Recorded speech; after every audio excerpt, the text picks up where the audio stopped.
দিবানিশি তোমায় ভেবে হয়েছি ব্যাকুল, তুমি আমার প্রিয় নবী মুহাম্মদ রাসূল, তুমি আমার প্রিয় নবী মুহাম্মদ রাসূল।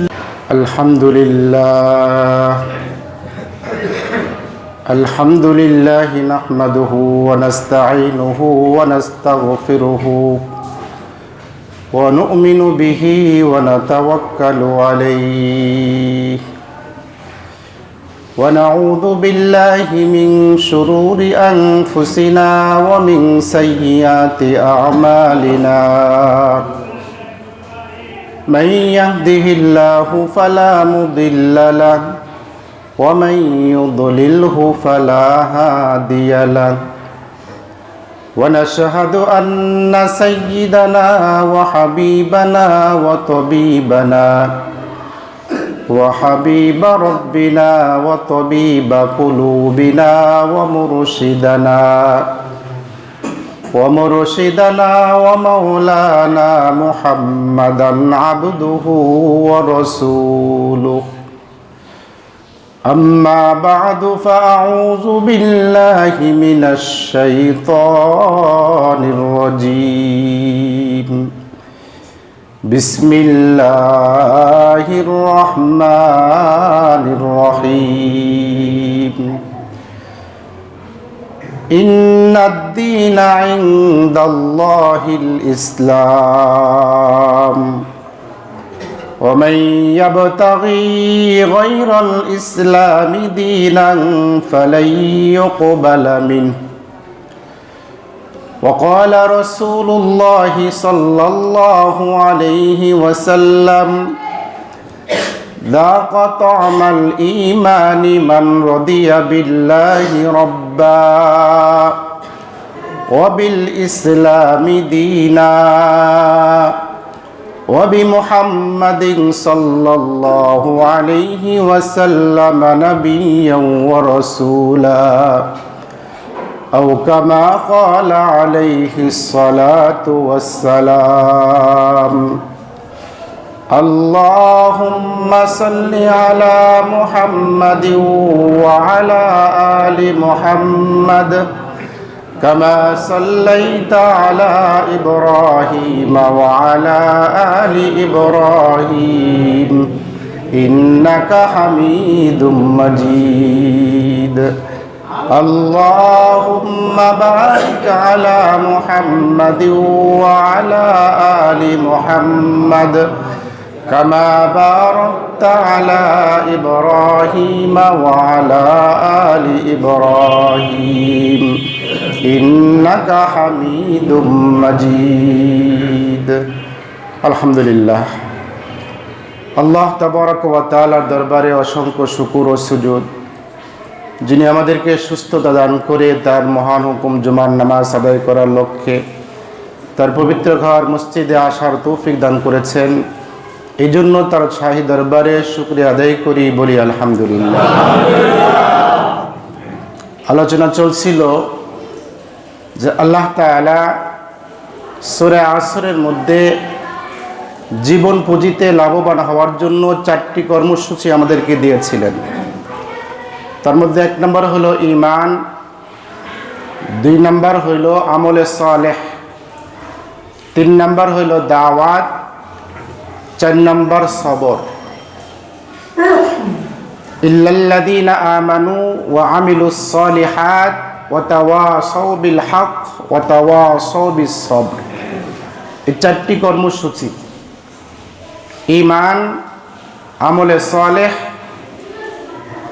দাওয়াত, সবর, এই 4 কর্মসূচি যে অর্জন করতে পারবে সে জীবন নামক পুঁজিতে বা এই পুঁজির ব্যবসায় সে লাভবান হতে পারবে।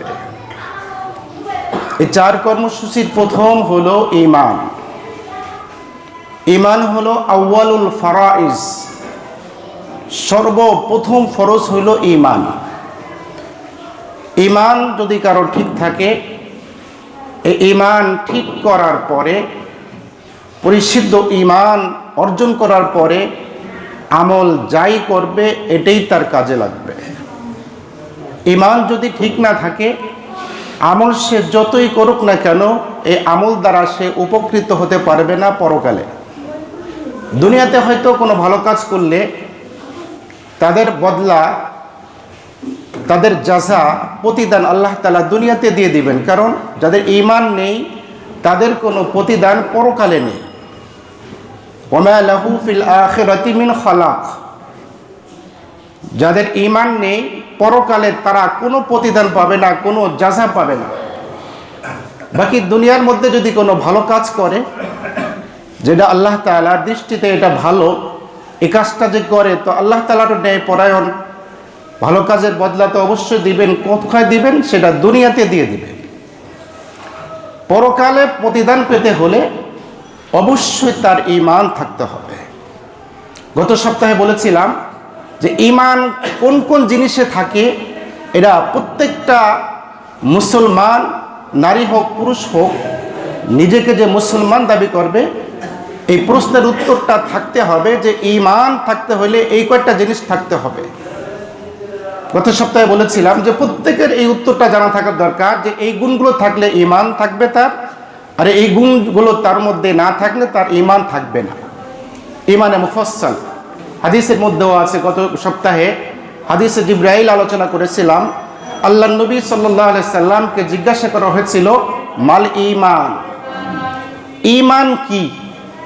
নবীজি সাল্লাল্লাহু আলাইহি সাল্লাম হযরতে জিবরাইল আলাইহিস সালামের উত্তরে বলেছিলেন, আল ঈমানু আন তুমিনা বিল্লাহ ওয়া মালাইকাতিহি ওয়া কুতুবিহি ওয়া রুসুলিহি ওয়াল ইয়াউমিল আখির ওয়াল কদরি খাইরিহি ওয়া শাররিহি।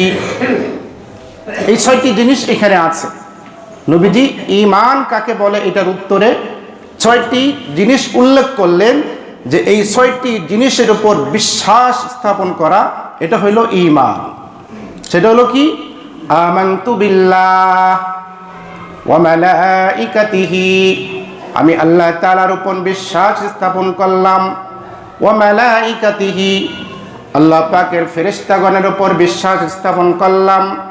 ওয়া কুতুবিহি, আল্লাহ পাকের আসমানি নাজিলকৃত কিতাবসমূহের উপর বিশ্বাস স্থাপন করলাম।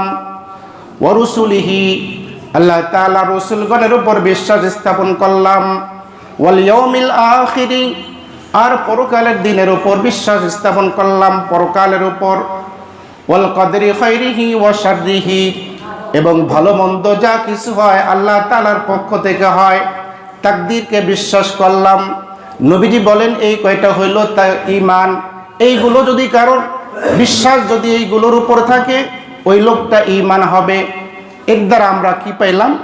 যে ঈমান থাকতে হলে, একজনকে ঈমানদার বলতে হলে এই ছয়টা জিনিসের বিশ্বাস তার থাকতে হবে। এখন আপনাকে যদি কেউ অযথা কেউ বলে কাফের, তাহলে তাকে আপনি সাথে সাথে দাঁত ভাঙ্গার জবাব দিতে পারবেন, আমাকে যে কাফের বললে, এই ছয় জিনিসের কোন জিনিস আমার ভিতর নেই, এই ছয় জিনিসের কোন বিষয়ের উপর আমি বিশ্বাস স্থাপন করি না, আমাকে দেখিয়ে দাও। তাকে সাথে সাথে উত্তর দিতে পারবেন, কারণ আমি ছয় জিনিসকে তো বিশ্বাস করি।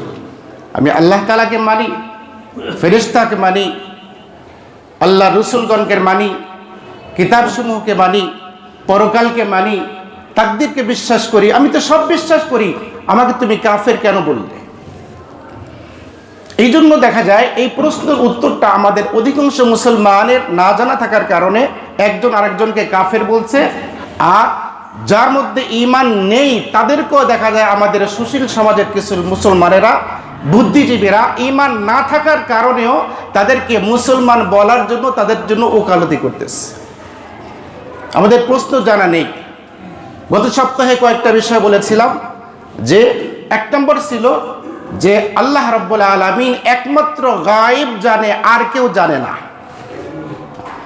অতএব আমাদের মধ্যে কারো যদি চিন্তা চেতনা এমন থাকে যে নবী গায়েব জানে, তাহলে তার ঈমান থাকবে কি বলেন? কিসের কারণে ঈমান থাকবে না? ছয় জিনিসের কোন জিনিসকে বিশ্বাস না করার কারণে ঈমান থাকবে না? তৃতীয় নম্বরটা, অর্থাৎ আল্লাহ পাকের কালাম, আসমানি কিতাবের উপর বিশ্বাস করতে হবে, সে কালামকে বিশ্বাস করলো না। কারণ গায়েব একমাত্র কে জানে? আল্লাহ তাআলা জানে। আলিমুল গায়বি ওয়াশ শাহাদাতি হুয়ার রহমানুর রহিম। গায়েব, দৃশ্য এবং অদৃশ্য মালিক একমাত্র কে? তিনি হইল আল্লাহ, রহমানুর রহিম, আর কেউ না। অতএব একমাত্র আল্লাহ তাআলাই গায়েব জানে, রসুল গায়েব জানে না। আমাদেরা বুঝতে পারলাম তো ইনশাআল্লাহ? রসুল কি গায়েব জানে? যদি কারোর বিশ্বাস থাকে রসুল গায়েব জানে, তার ঈমান থাকবে না, ঈমান চলে গেল। আর ঈমান যদি না থাকে, সারা জীবন নামাজ পড়তে পড়তে কপাল ক্ষয় করলো, সারা জীবন রোজা রাখতে রাখতে জীবন শেষ করে দিল, কোনো কাজে আসবে না। এরপরে আরেকটা বিষয় বলেছিলাম, নবীকে হাজির নাজির জানা। নবীকে হাজির নাজির জানা, এটাও যার ঈমান আছে সে কখনো এটা নবীকে হাজির নাজির মানতে পারবে না। কারণ হাজির নাজির একমাত্র কে? আল্লাহ। ওয়ামা কুন্না গায়িবিন, এই সিফাতটা, এই গুণটা একমাত্র আল্লাহ তাআলা, যে আল্লাহ তাআলা সব সময় সব জায়গায় আছেন, সব জায়গায় দেখেন এক জায়গায় থেকে। এই গুণের অধিকারীকে একমাত্র আল্লাহ। অতএব নবীকে যদি হাজির নাজির বলা হয় তাহলে কারোর ঈমান থাকবে? দলিল কি? কোরআনের আয়াত। আল্লাহ তাআলা বলেছেন গায়েব একমাত্র আল্লাহ জানে, আর কেউ জানে না। ঈমান মানে আল্লাহকে বিশ্বাস করলাম, মানে আল ঈমানু বিল্লাহি বিযাতিহি ওয়া সিফাতিহি, আল্লাহ তাআলার উপর বিশ্বাস স্থাপন করতে হবে। তার সত্তা এবং তার গুণাবলী যা আছে একমাত্র তার জন্যই সাব্যস্ত করতে হবে, আর কারোর জন্য না। তো আল্লাহ তাআলা একমাত্র হাজির নাজির, এই গুণটা যদি আমি নবীর জন্য সাব্যস্ত করি, ঈমান থাকবে? ঈমান থাকবে না। এরপরে আরেকটা বিষয় আমাদের জানতে হবে, যেটা হইল কোরআনে কারীমে সূরা আহজাবের মধ্যে আল্লাহ রাব্বুল আলামিন বলেছেন, মা কানা মুহাম্মাদুন আবা আহাদিম মির রিজালিকুম ওয়ালাকিন রাসূলুল্লাহি ওয়া খাতামান নাবিয়্যিন। আল্লাহ তাআলা কোরআনে কারীমের সূরা আহজাবের মধ্যে এই আয়াতে বলেছেন, মা কানা মুহাম্মাদুন আবা আহাদিম মির রিজালিকুম। মুহাম্মদ সাল্লাল্লাহু আলাইহি সাল্লাম তোমাদের কারো বংশগত পিতা না। আহাদিম মির রিজালিকুম, তোমাদের মধ্যে কারো পুরুষের পিতা না। আমরা জানি রাসূল করিম সাল্লাল্লাহু আলাইহি সাল্লামের ছেলে সন্তান হয়েছিল নাকি বলেন? ছেলে সন্তান তো ছিল। ইব্রাহিম, কাসিম, তাইয়িব, তাহির, চারটি ছেলে সন্তান ছিল নবীজি সাল্লাল্লাহু আলাইহি সাল্লামের। তো আল্লাহ তাআলা যে বললেন, মা কানা মুহাম্মাদুন আবা আহাদিম মির রিজালিকুম, তোমাদের কারো পুরুষের বাবা না কে? মুহাম্মদ সাল্লাল্লাহু আলাইহি সাল্লাম। তো এখানে আল্লাহ তাআলা তো পুরুষের বাবা না এটা বলেছেন, অথচ কোরআনের মধ্যে তো আছে। আমরা তো জানি বাস্তবতা নবীজির ছেলে সন্তান হয়েছিল, তাহলে এটা বৈপরীত্য দেখা দিল না, কি বলেন? মুফাসসিরিনে কিরাম তাফসীরের মধ্যে লিখেছে যে রজুলুন অর্থ হইল পুরুষ, এর বহুবচন হইল রিজাল।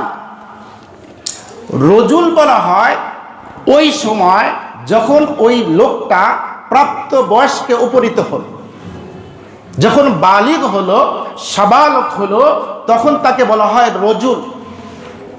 আর সাবালক হবার আগ পর্যন্ত ছেলে হলে তাকে বলা হয় সবিয়ুন বা ওয়ালাদুন বা তিফলুন, বাচ্চা, বালক। তো রাসূল করিম সাল্লাল্লাহু আলাইহি সাল্লামের চারটি ছেলে সন্তান হয়েছিল, এরা প্রত্যেকে বালেগ হওয়ার আগেই আল্লাহ তাআলা দুনিয়া থেকে নিয়ে নিয়েছে।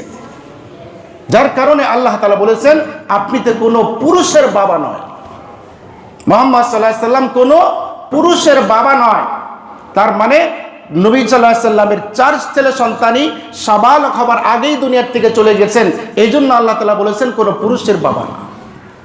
এরপরে বলেন, ওয়া আনা খাতামুন নাবিয়্যিন, নবীজি বলেছেন, এখানে আল্লাহ তাআলা বলেছেন, মা কানা মুহাম্মাদুন আবা আহাদিম মির রিজালিকুম ওয়ালাকিন রাসূলুল্লাহ, তিনি কোনো তোমাদের বংশগত কোনো বাবা না, তিনি হইল রুহানি বাবা।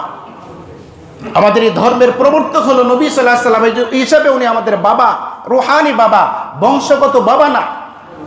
কোনো পুরুষের বংশগত বাবা না, তবে কি আল্লাহ তাআলা বলেন ওয়ালাকির রাসূলুল্লাহ, কিন্তু তিনি হলো আল্লাহর রাসূল। ওয়া খাতামুন নাবিয়্যিন, এবং তিনি হলেন শেষ নবী। তো আমাদের নবীকে আল্লাহ তাআলা কি বলেছেন? শেষ নবী বলেছেন। নবী করিম সাল্লাল্লাহু আলাইহি সাল্লাম নিজেই হাদিসের মধ্যে বলেছেন আনা খাতামুন নাবিয়্যিন, আমি হলাম শেষ নবী। কোরআনে আল্লাহ তাআলা বলেছেন যে মুহাম্মদ হলো শেষ নবী।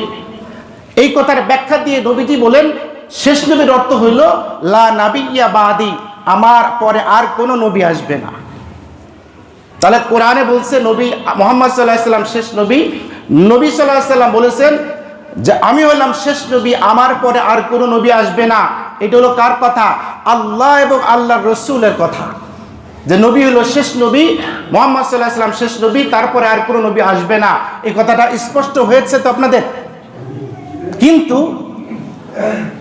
আপনার কাদিয়ানীরা বলে যে না, মুহাম্মদ সাল্লাল্লাহু আলাইহি সাল্লাম শেষ নবী না, তারপরে আরেকজন নবী আসছে, সেটা হলো গোলাম আহমদ কাদিয়ানী। বলে নাউজুবিল্লাহ। এই যে নিজে গোলাম আহমদ কাদিয়ানী বা কাদিয়ানীরা নবীকে শেষ নবী মানে না, এই বিশ্বাস করলে তার কি ঈমান থাকবে? কি বলেন? দলিল কি?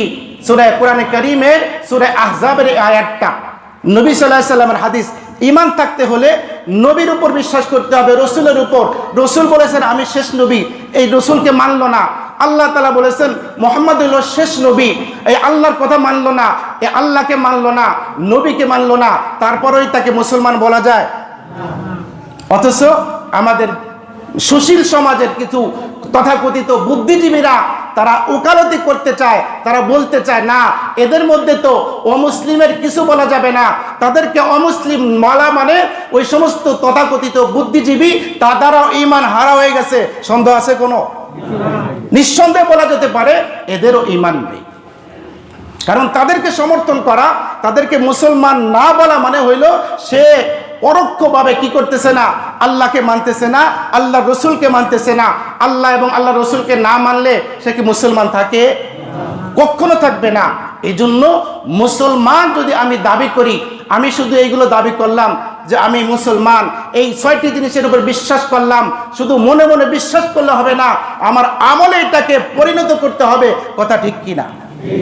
মুসলমান যে আমি, আমার আমল করে বাস্তবায়ন করতে হবে, দেখিয়ে দিতে হবে যে আমি মুসলমান, এই 6টা জিনিসের উপর বিশ্বাস করি এবং এইগুলোর উপর আমি আমল করি।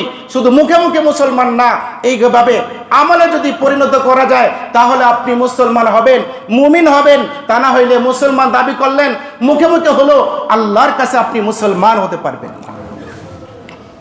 কোরআনে কারীমের একটা আয়াত আসছে, আল্লাহ রাব্বুল আলামিন ইরশাদ করেন ইয়া আইয়ুহাল্লাযীনা আমানু দুখুলু ফিস-সিলমি কাফা, হে মুমিনগণ তোমরা পরিপূর্ণভাবে মুসলমান হয়ে যাও, পূর্ণ মুসলমান হয়ে যাও। উদখুলু ফিস-সিলমি, মুসলমানের মধ্যে প্রবেশ করো, কাফাতান আয় মুকাম্মালাতান, পরিপূর্ণভাবে তোমরা মুসলমান হও। আল্লাহ রাব্বুল আলামিন কোরআনে কারীমের এই আয়াতটা নাজিল করেছেন একজন ইহুদি আলেমের ব্যাপারে। তার একটা চিন্তা চেতনা ছিল, তার এই চিন্তা চেতনার জবাবে উত্তরে আল্লাহ তাআলা এই আয়াতটি নাজিল করেছে। ইহুদি আলেমের নাম হইল হযরত আব্দুল্লাহ ইবনে সালাম রাদিয়াল্লাহু তাআলা আনহু। বহুত বড় আলেম ছিলেন, তাওরাত কিতাবের আলেম, বড় পণ্ডিত ছিলেন। তাওরাত এবং ইনজিলে আমাদের নবী সাল্লাল্লাহু আলাইহি সাল্লাম সম্পর্কে সব কিছু স্পষ্ট ছিল। ইসলাম ধর্মের কথাও ছিল। নবীজির কথা শুনে জেনে ইসলাম যে সত্য এটা মনে করলো, সে জানার পরে সে কি করলো? কালিমা পড়ে মুসলমান হয়ে গেল। নামকে ইহুদি আলেমের নাম ছিল আব্দুল্লাহ ইবনে সালাম রাদিয়াল্লাহু তাআলা আনহু। উনি মুসলমান হওয়ার পরে, যেহেতু তাওরাত কিতাবের আলেম ছিলেন, উনি মুসলমান হওয়ার পরে উনি 2টা জিনিস দেখলেন, যে 2টি বিষয় এমন আছে যেগুলো মুসলমান হিসেবে আমল করলে মুসলমানও থাকে, আর ইহুদি ধর্মের উপরও কি করা যায়? পালন করা যায়, ইহুদি ধর্মের উপরও অটল থাকা যায়। 1 নম্বর হলো, তিনি দেখলেন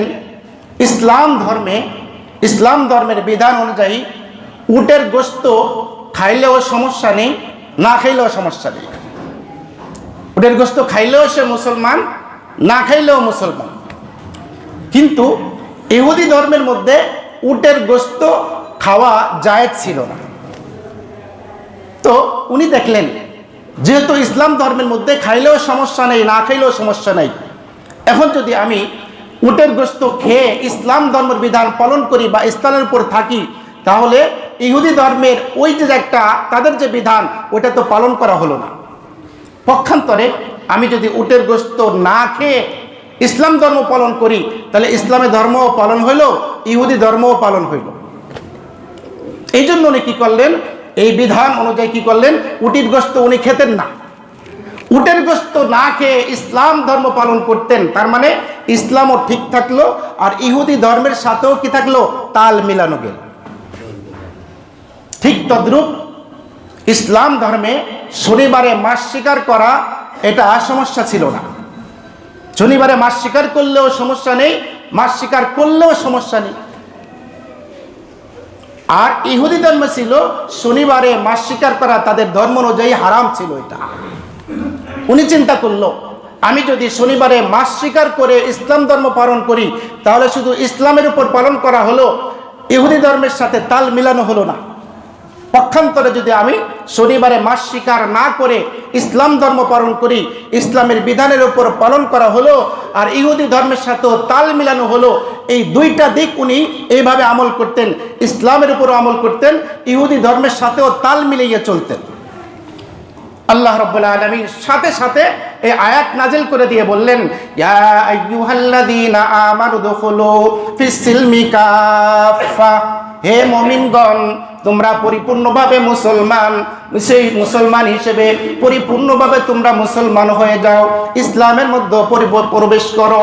ওয়ালা তাত্তাবিউ খুতুওয়াতিশ শাইতান, তোমরা শয়তানের পদঙ্ক অনুসরণ করো না, শয়তানের পথে চলো না।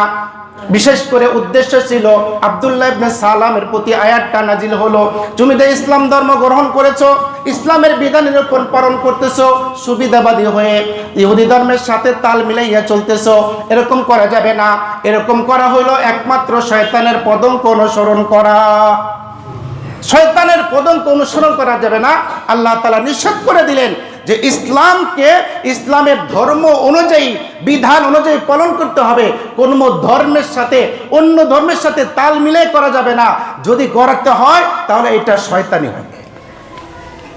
তাহলে ইসলাম ধর্ম আমাকে পালন করতে হবে ইসলামের বিধান অনুযায়ী, অন্য ধর্মের বিধান অনুযায়ী না, অন্য ধর্মের সাথে তাল মিলাইয়া না, ইসলামের ধর্মের বিধান অনুযায়ী আমাকে বিধানগুলো পালন করতে হবে। যদি না করি তাহলে নিঃসন্দেহে এটা শয়তানি হবে। এর মধ্যে কোনো সন্দেহ আছে? কোনো সন্দেহ নাই। ইসলামকে ইসলামের বিধান অনুযায়ী পালন করতে হবে। আল্লাহ তাআলা কোরআন কারীমের মধ্যে বলেছেন, ইন্নাদ দীনা ইনদাল্লাহিল ইসলাম, একমাত্র আল্লাহর কাছে মনোনীত ধর্ম হইল ইসলাম ধর্ম।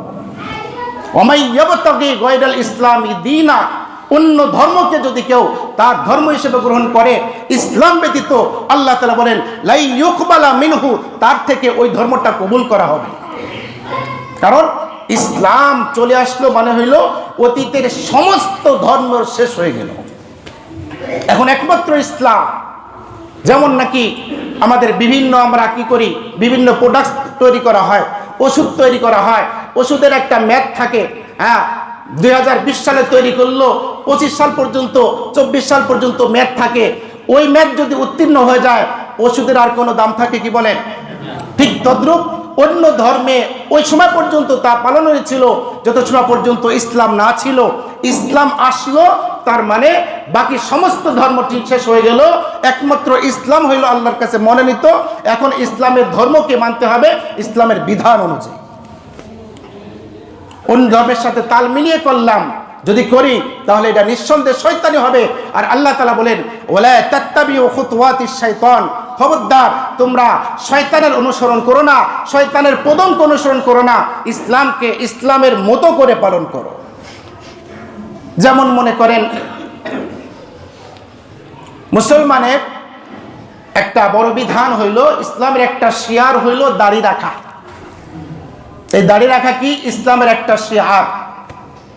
মুসলমান যে তার দাড়ি রাখতে হবে, কমপক্ষে এক মুষ্টি দাড়ি রাখতে হবে।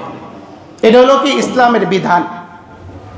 এখন যদি কেউ বলে যে ইসলামের বিধান তো দাড়ি রাখা, দাড়িও রাখলাম, কিন্তু রবীন্দ্রনাথ ঠাকুর এত বড় কবি, তার তো একটু অনুসরণ করার দরকার, এই মন মানসিকতা করে সেও দাড়ি বড় করলো। কিসের কারণে? ইসলাম ধর্মের পালন করা, এটাও আমার বিধান পালন করা হলো, রবি ঠাকুরের সাথেও আমার একটু অনুসরণ করা হলো, এই নিয়তে যদি কেউ দাড়ি রাখে, তার এটা কি বিধান পালন করা হবে? কি বলেন? এটা কি হবে? এটা হবে শয়তানি হবে। এটা আল্লাহ তাআলা বলছেন ওয়ালা তাত্তাবিউ খুতুওয়াতিশ শাইতান। এমনি ভাবে মুসলমানরা কি করে? টুপি মাথায় দেয়, টুপি মাথায় দিয়ে তারপরে পাগড়ি বাঁধে। এটা হলো নবী সাল্লাল্লাহু আলাইহি সাল্লামের সুন্নাত। পক্ষান্তরে শিখ সম্প্রদায় এরাও কিন্তু পাগড়ি বাঁধে। দেখছেন কি আপনারা মনমোহন সিং, সাবেক প্রেসিডেন্ট ভারতের, কত সুন্দর করে পাগড়ি বাঁধত, কিন্তু পার্থক্য কি? তাদের মাথার উপর টুপি থাকে না, এমনি খালি মাথায় পাগড়ি বাঁধে। এটা হলো শিখ সম্প্রদায়, তাদের পোশাকই হলো এটা পাগড়ি বাঁধা। কিন্তু মুসলমানের পাগড়ি বাঁধবে কোথায়? আগে টুপি দিবে, তারপরে কি বাঁধবে? পাগড়ি বাঁধবে।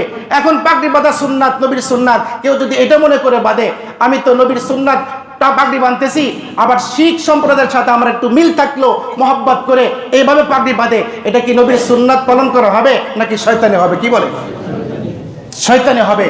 আর এরকম শয়তানি যদি আমরা করি, তাহলে আমাদের জন্য আল্লাহর পক্ষ থেকে বহুত বড় ধমক আসছে। এটা ইসলামকে পালন করতে হবে ইসলামের মতো, ইসলামের মতো ইসলামকে পালন করতে হবে, অন্য কোনো ধর্মের সাথে তাল মিলাইয়া না। যদি তাল মিলাইয়া চলি তাহলে কি হবে? দেখেন, উপমহাদেশের প্রখ্যাত একজন আলেম ছিল, যার নাম হইল মৌলানা আশেক ইলাহি রহমতুল্লাহ আলাইহি।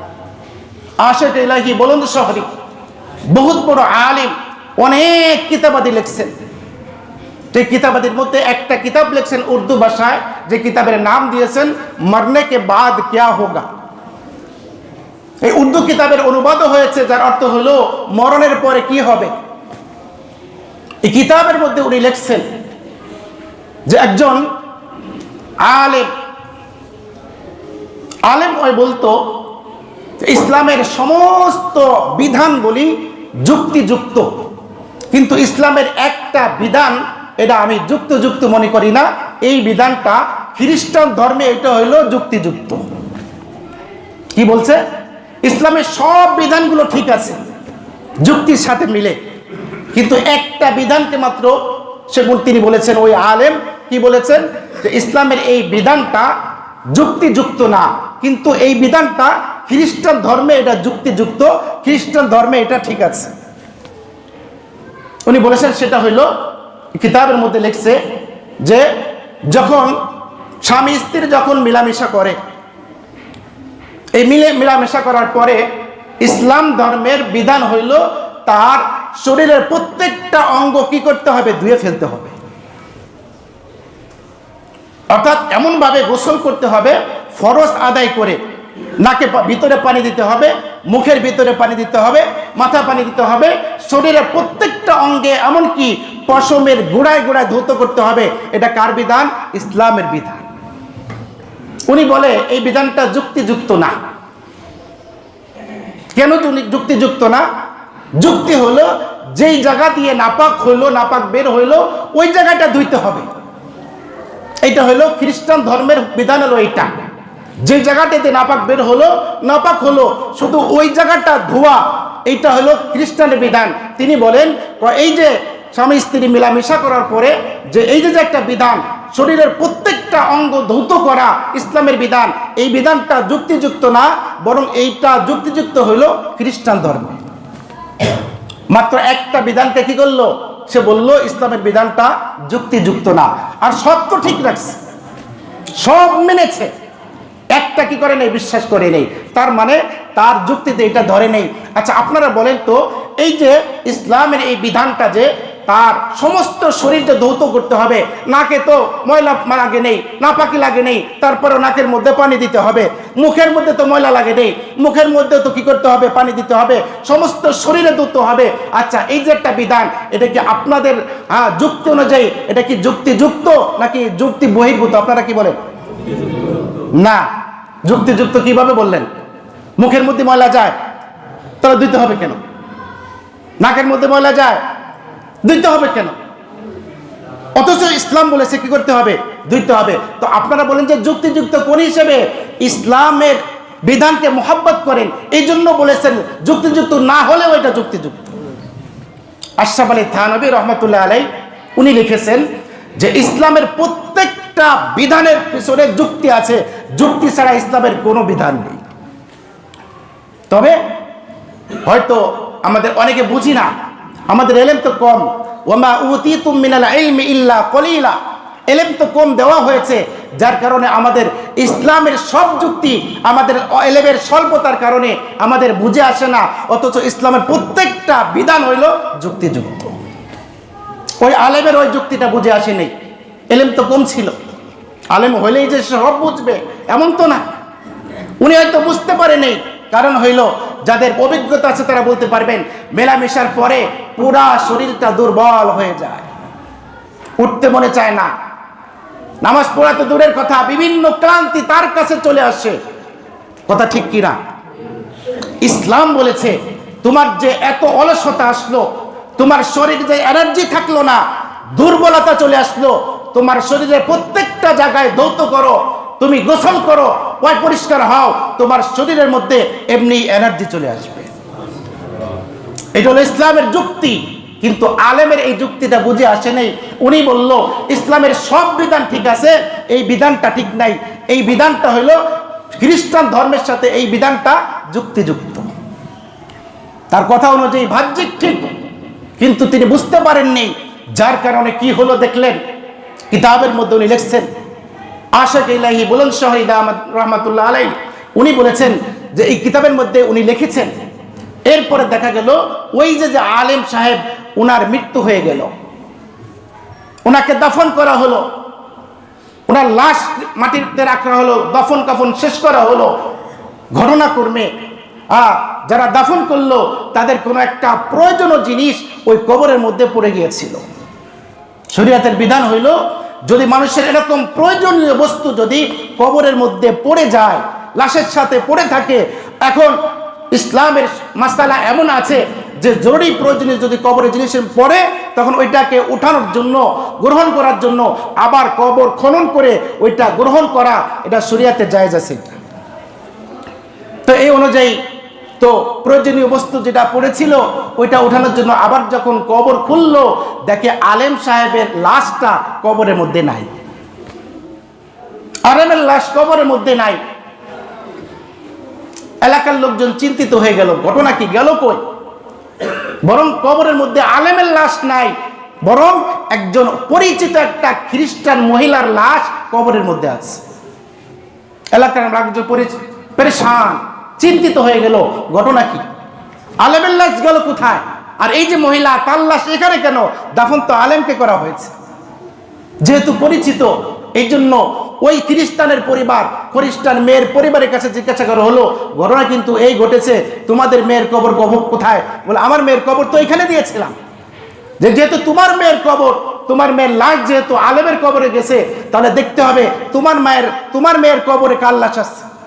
যখন মেয়ের কবর খুঁড়ে দেখলো, দেখে আলেমের লাশটা খ্রিস্টান মেয়ের কবরের মধ্যে চলে গেছে।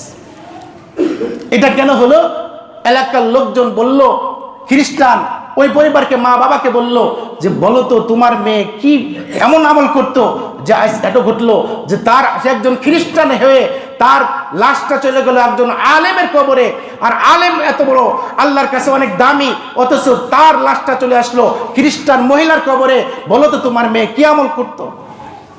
মা বাবা উত্তর দেয়, আপনার মেয়ে তো তেমন বেশি আমল করতো না, তেমন কিছু ভালো কাজ করতো না, তবে আমরা প্রায় দেখতাম সে বলতো ইসলাম ধর্ম সত্য, ইসলাম ধর্ম সত্য, ইসলাম ধর্ম সত্য, এরকম বলতো। তখন এলাকার লোকজন বলো, আর বলার দরকার নাই, অন্তর দিয়ে সে এটা বিশ্বাস করেছিল। মান যাকা তামাল ঈমান মান রাদিয়া বিল্লাহি রাব্বা ওয়া বিল ইসলামি দীনা ওয়া বি মুহাম্মাদিন সাল্লাল্লাহু আলাইহি ওয়াসাল্লাম নবিয়্যা ওয়া রাসূলা। ঈমানের স্বাদ ওই ব্যক্তি পাবে, ওই ব্যক্তি আস্বাদন করতে পারবে যে তার রবকে রব হিসেবে মানবে, যে যার রসুলকে রসুল হিসেবে মানবে, যে তার দিনকে ধর্মকে ইসলাম ধর্ম হিসাবে সে নিজেকে আনন্দিত উপলব্ধি করবে, ওই লোকটা ইমামের স্বাদ পাবে, স্বাদ গ্রহণ করতে পারবে। যেহেতু আপনার মেয়েটা এইভাবে বলতো, আল্লাহ তাআলা তাকে মুসলমান হিসেবে কবুল করে একজন আলেমের কবরে তার লাশ, তোমার মেয়ের লাশকে স্থান দিয়েছে। আমি আপনি মুখে মুখে তো বলি যে আমি আল্লাহকে বিশ্বাস করি, আমি কি করি, আসমানি কিতাবকে বিশ্বাস করি, আমি রসুলের উপর বিশ্বাস করি, আমি তাকদীরকে বিশ্বাস করি, আমি পরকালকে বিশ্বাস করি, অথচ মুসলমান আপনি মুখে মুখে বলতেছি, অথচ মুসলমান হয়ে হিন্দুদের দুর্গা পূজা আমি অংশগ্রহণ করতেছি, হিন্দুদের দুর্গা পূজায় গিয়ে অংশগ্রহণ করতেছি, অথচ মুসলমান বলতেছি, মুসলমান হয়ে হিন্দুদের দুর্গা পূজা, সরস্বতী পূজা সেখানে যাওয়া, এটা কি মুসলমানের বিধান পালন করা নাকি শয়তানি করা? কি বলেন? আবার মুসলমান হয়ে কি করে দেখা যাইতেছে অনেক সময়, মুসলমান হয়ে গেছে, খ্রিস্টান হিন্দু ছিল, মুসলমান হওয়ার পরে এরপরে আবার দেখা যায় হিন্দু তার যে পরিবার আছে তাদের সাথে পরিপূর্ণভাবে আমার যাওয়া আসা আছে। এটা কি ইসলাম ধর্ম পালন করা হবে নাকি শয়তানি হবে? কি বলেন? শয়তানি হবে, কোনো সন্দেহ আছে? মুসলমান শুধু মুখে মুখে বলবে না, আমি বলতেছি আমি আল্লাহ তাআলাকে বিশ্বাস করি, আল্লাহর উপর ঈমান এনেছি, অথচ আমি মাজারে গিয়ে বলতেছি বাবা আমাকে সন্তান দাও, বলেন নাউজুবিল্লাহ। করি কি নাকি বলেন? এটা আমার বানানো কথা না, এটা বাস্তব সত্য কথা। মুসলমান নিবে দাবি করতেছি, আবার মাজারে গিয়ে আমি কি চাবো? মাজারওয়ালা কিছু দেওয়ার কোনো তার শক্তি আছে? কি বলেন? মাজারওয়ালা তো নিজেই চাইতেছে। স্পষ্ট হাদিসের মধ্যে আছে, ইদা মাতাল ইনসান ইনকাতা আনহু আমালুহু ইল্লা মিন সালাস, মানুষ যখন মৃত্যুবরণ করে তার সমস্ত নেক আমল করা পথ আছে বন্ধ হয়ে যায় তিনটা জিনিস। সেটা হলো কি? এক নম্বর হলো সদকায়ে জারিয়া, দুই নম্বর হলো নেককার সন্তান তার জন্য দোয়া করবে, আর একটা হলো ইলমুন ইনতাফাউ বিহি, উপকারী ইলম, কোরআন হাদিসের ইলম নিজে শিখবে, আরেকজনকে শিখাবে, ধারাবাহিকতা চালু থাকবে, যে প্রথম শিখালো সে পাইবে, এই তিনটা পথ চালু থাকে। আর নিজস্ব কোনো ক্ষমতা থাকে না, আমল করে না। আল্লাহর ওলি সে ভালো ছিল, তার নিজে ভালো আছে, সে দুনিয়া চলে গেছে, তার কাছে আপনি কি চাইবেন? তার কাছে ক্ষমতা আছে? সে নিজেই তো ফকির, সে নিজেই তো চাইতেছে। ঈমানকে পালন করতে হবে। ঈমান হিসেবে ঈমানকে আপনি সুবিধাবাজি হিসেবে করবেন, শিরিকের পর্যায়ে করবেন, এই ঈমান দ্বারা কোনো কাজে আসবে না। আপনার মান্নত করবেন মাজারে কেন? একমাত্র মান্নত করা হবে একমাত্র আল্লাহ তাআলার জন্য। রসুলের মানের নামেও কোনো মান্নত নেই, মাসালা পরিষ্কার। মান্নত একমাত্র কার নামে হবে? আল্লাহর নামে হবে। আপনি কেন বাবা শাহ আলী দরবারে যাবেন? আপনি কেন শাহপুরানের দরবারে যাবেন? আপনি কেন খান জাহানের দরবারে যাবেন? কেন সেখানে দিতে হবে? তাদেরকে যদি মানেন তাহলে আপনি যদিও মুখে বলতেছেন আমানতু বিল্লাহ, আল্লাহর উপর বিশ্বাস করেছি, এটা মুখে মুখে হলো, বাস্তবে আল্লাহর প্রতি বিশ্বাস নেই। আর এইরকম যদি বিশ্বাস না থাকে, আপনার স্থান কি জান্নাত না জাহান্নাম? কোনো সন্দেহ আছে? মান্নত হবে একমাত্র কার জন্য? সন্তান চাইতে হবে একমাত্র কার কাছে? আমার রিজিক চাইতে হবে কার কাছে? অসুস্থ হলে সুস্থতা চাইতে হবে কার কাছে? কোনো সন্দেহ আছে এর মধ্যে? যদি অন্য কাউকে আপনি মান্নত করেন, অন্য কারোর কাছে চান, বুঝতে হবে আপনি মুখে মুখে বললেন আল্লাহকে বিশ্বাস করেছি, বাস্তবতা নেই। আর এরকম যদি হয় আপনি ঈমানদার হতে পারলেন না। আল্লাহ তাআলা এইটা বলেছেন যে তোমরা পরিপূর্ণভাবে ইসলামের মধ্যে প্রবেশ করো, পরিপূর্ণ মুসলমান হয়ে যাও। অন্য আয়াতের মধ্যে আল্লাহ বলেছেন ওয়ালা তামুতুন্না ইল্লা ওয়া আনতুম মুসলিমুন, তোমরা পরিপূর্ণ মুসলমান না হয়ে কবরে এসো না। এই জন্য কি করতে হবে? আমাদের আমলটাও কি করতে হবে? এই যে 6টা জিনিসের উপর বিশ্বাস করলাম, আর এইটা বিশ্বাস করার সাথে সাথে আমার আমলকেও বাস্তবতার সাথে মিলিত হবে। কিভাবে আমল করবেন ক্রমান্বয়ে, যেহেতু ধারাবাহিক আলোচনা চলতেছে, ইনশাআল্লাহ আমলটা কিভাবে হওয়া দরকার, আমলটা কার সাথে মিলবে না, কার জন্য হবে না, কার জন্য হবে, ইনশাআল্লাহ আলোচনা হবে। সার কথা এটাই হলো যে আমি যে ঈমান মুমিন বিহি 6টা জিনিস, এটার উপর বিশ্বাস স্থাপন করব, সাথে সাথে আমার আমলকেও এর সাথে বাস্তবায়িত করব। আল্লাহ তাআলা আমাদের তৌফিক দান করুন, আমিন। ওয়া আখিরু দাওয়ানা আনিল হামদুলিল্লাহি রাব্বিল আলামিন।